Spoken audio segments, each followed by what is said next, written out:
A 7-year-old female patient complains of multiple caries tooth and has habit of frequent snacking and is also fond of chocolates and does not brush twice daily.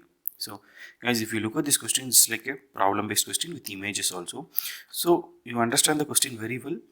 Mostly the question with very huge question format, the answer will be very simple. Okay, so kindly understand the question.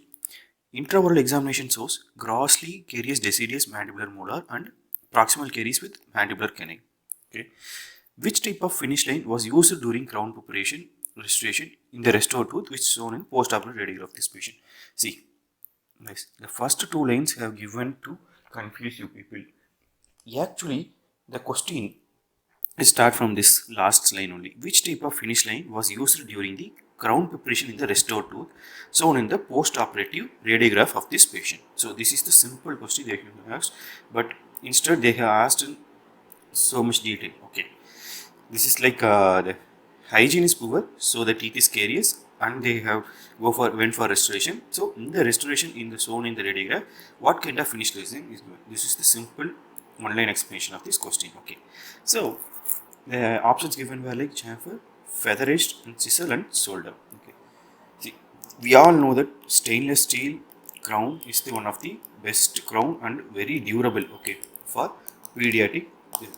Okay, we know what are the indication and contraindication. These are very common things you will know by understanding these things. So only main thing here is what they are asking about the finish line, right? See, finish line.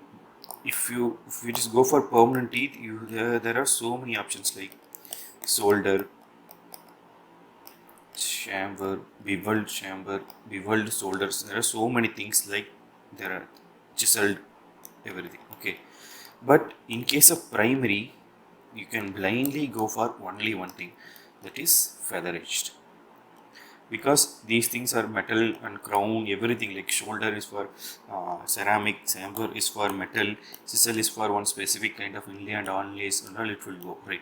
Okay, but if you look at the primary teeth, there is only one restoration is possible, that is stainless steel is one of the best thing. Okay, the edges will be like feather edged. This is one of the blindly you can go. If there is primary tooth, see, you can identify this is primary tooth by tooth bud is below the bifurcation of the respective tooth, so you can understand this is a primary tooth. Once you understand this is a primary tooth and primary, they have given crown to this one, blindly you can go. You don't have to see which side, which restoration, with bevel, everything. Okay, that is feather edged. So here the answer is feather edged.